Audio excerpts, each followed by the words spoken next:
وقال المصنف رضي الله تعالى عنه ونفعنا به وبعلومه في الدارين آمن إلا أن قال الاستحاضة. betul ya. Al-istihadatu. Apa itu al-istihadah? Jadi darah yang keluar dari kaum wanita itu ada salah satu dima, ada tiga darah. Yang pertama darah haid, yang kedua darah nifas, yang ketiga al-istihadah, darah istihadah. Kalau darah haid udah kita bahas, dam jibillah yakhrud min aqsa rahimil mar'ah ala sabili sihah. Kalau darah haid udah kita bahas, adalah darah yang keluar dari ujung pangkal rahim seorang perempuan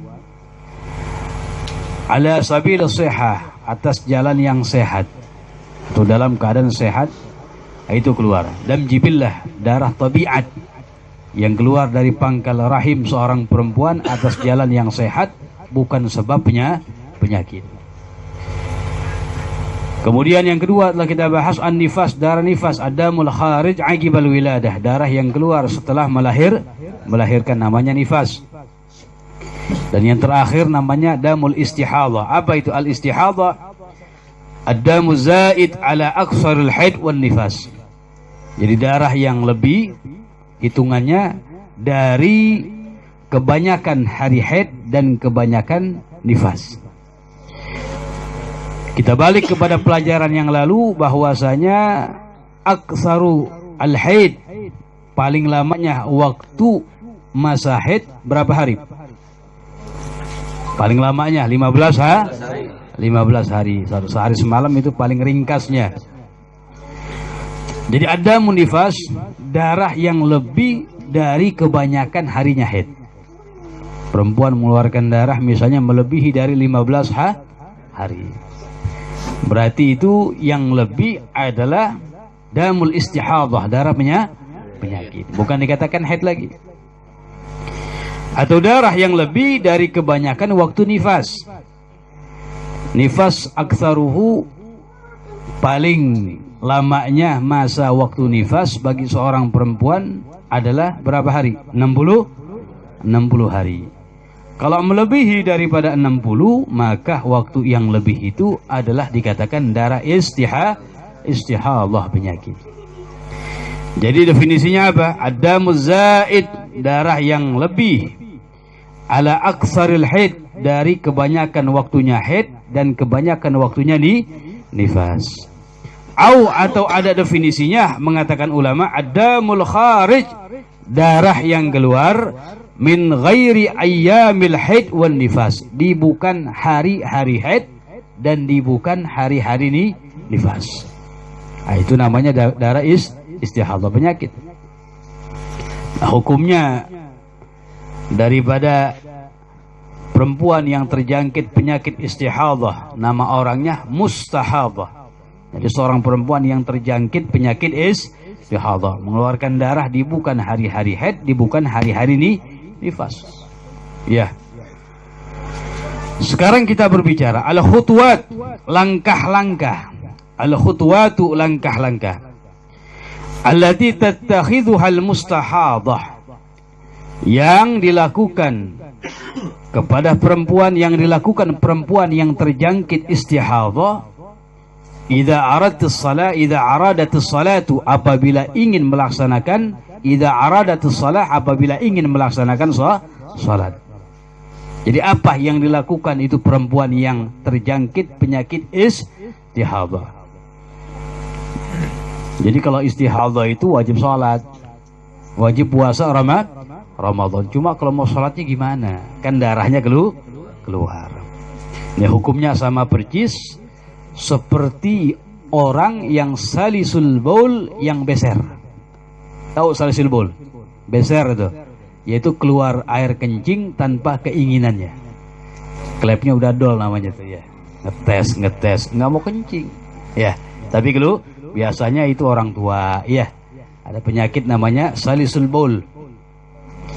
Dan ini langkah-langkahnya sama percis.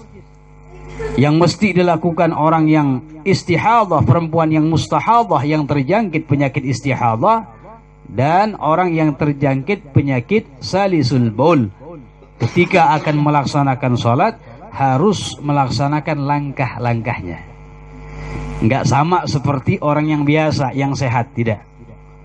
Ada beberapa perbedaan sedikit yang wajib untuk mereka laksanakan. Yang pertama adalah yajibu 'alaiha. Kalau perempuan yang istihadah, yajibu 'alaiha an tatatahhara minan najasah. Jadi wajib atasnya bersuci dulu minat tahara, minan najasah, dari najis, ad-dam wa ghairi. Darahnya tuh. Artinya apa? Cebok dulu tuh. Cebok dulu masuk kamar mandi, cebok dulu. Dan ini dikatakan bahwasanya dia melakukannya itu harus setelah masuk daripada waktu sholat. Paham deh? Ya. Kalau waktu sholat udah masuk, baru masuk kamar mandi untuk cebok dulu. Ini langkah yang pertama yang dia lakukan. Sama orang yang salisul baul, yang beser. Sholat waktunya udah masuk, pengen sholat, tungguin dulu waktunya udah masuk, baru masuk kamar mandi. Ngapain? Bersihin dulu tuh, cebok dulu. Itu yang pertama langkah yang dia lakukan. Yang kedua, yajibu 'alaiha al-hashwu. Wajib atasnya al-hashwu. Al-hashwu itu dibalut. Fi mawdhi'i, di tempat khurujid dam, keluarnya darah. Dengan apa membalutnya? Bikutnin. Boleh dengan kapas au nahwi, atau semisalnya. Pakai pembalut boleh, ya. Dirapetin dulu. Atau pakai kapas, itu lubangnya disumpel dulu. Pakai kain juga boleh. Sama yang salisul baul, yang beser, begitu juga sama. Disumpel dulu. Ya. Jangan pakai santoplas, jangan ya. Bahaya tuh, lengket tar. Disumpel dulu. Tujuannya apa sih? Biar mengurangi kadar najasah yang keluar, itu aja. Najisnya tetap keluar, ya. Yang beser tetap ngetes. Cuma dengan disumpet, dapat mengurangi kadar keluarnya najis. Itu tujuannya. Illa idza kanat tata'adza, kecuali apabila dia merasa sakit melakukan itu. Terganggu sakit, dimasukkan kapas ke dalamnya, sakit misalnya, terganggu. Au kanat shaimatan, atau dia itu berpuasa. Li'anna dzalik yuftiruha, karena kalau dia puasa dengan memasukkan kapas ke dalam kemaluannya dapat membatalkan puasa. Kalau dia merasa sakit atau dia puasa, yajibu 'alaiha ta'sib, maka wajib atasnya ta'sib saja. Ta'sib nggak usah disumpel, dimasukin kapas, ya pakai softtek aja ditutup begitu. Paham tuh? Jadi beda. Kalau yang pertama itu dengan namanya al-hashwu, itu di tempat daripada lubang keluarnya darah disumpel. Pakai apa? Pakai kapas misalnya, atau pakai selain daripada kapas yang lembut. Tapi kalau dia merasa sakit atau dia dalam keadaan puasa, ini jangan. Cukup di ta'sib. Ta'sib di asabah, yang kayak misalnya apa? Orang yang sakit tangannya pakai diperban begitu. Ya pakai softtek, ta'sib itu. In lam yakfil hashwu, apabila tidak mencukupi al-hashwu. Jadi ala kulli hal, sebelum dia melakukan wudu wajib melakukan itu. Paham dia? Wajib masuk kamar mandi, dia cebok, ya. Yang perempuan kalau ada kapas disumpel dikit, yang banyakan. Tujuannya apa? Biar mengurangi keluarnya darah. Atau kalau misalnya masih kurang, bakal khawatir copot, tambahin lagi ta'sib. Tambahin lagi. Ini kalau dia tidak merasa sakit atau dia itu bukan sedang dalam puasa. Tapi kalau tata'adza merasa sakit, ya udah tinggalkan itu.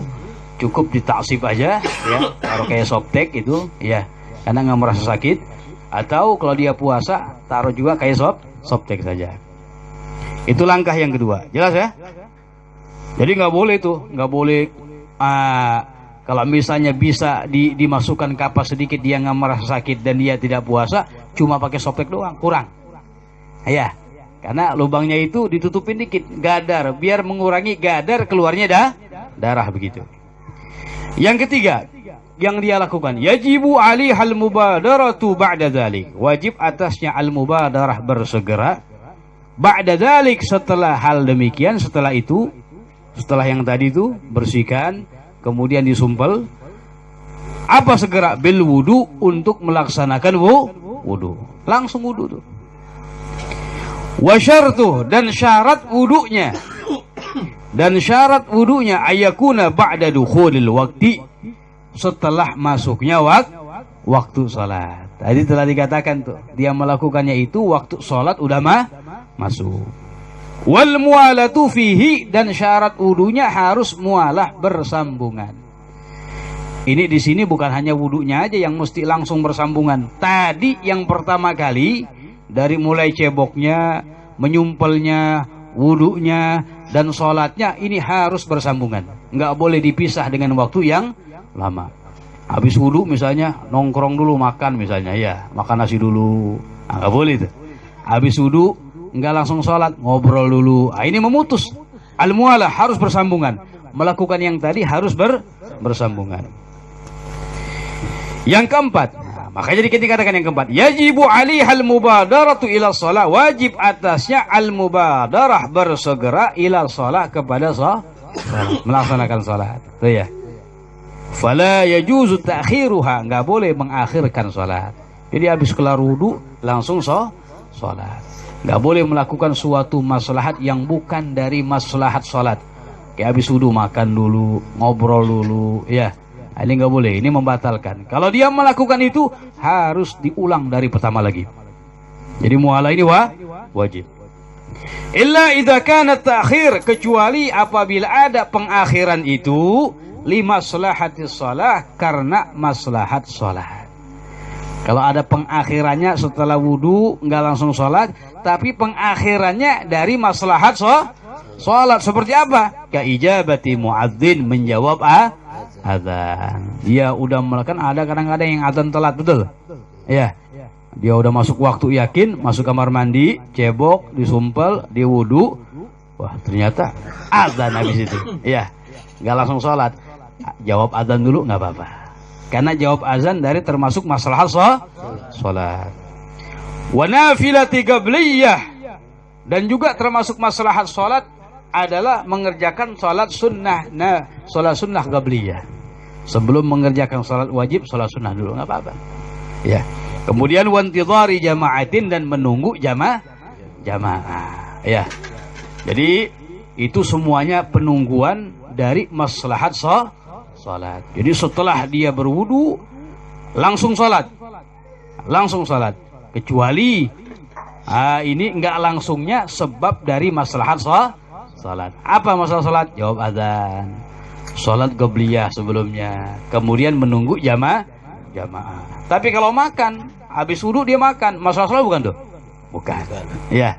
Habis wudu dia ngobrol dulu lama sama temannya. Kalau hal melakukan demikian, ini memutus namanya. Wajib nanti dia melakukan dari awal lagi deh. Yang tadi tertibnya berat lagi. Berat. Jadi ulangi lagi. Jadi al-mustahadhah, perempuan yang terjangkit penyakit istihadhah, dan juga salisul bul, orang yang beser, ya ketika akan melaksanakan salat harus melakukan atau memperhatikan langkah-langkah ini ya. Yang pertama apa? Dibersihkan dulu najasahnya.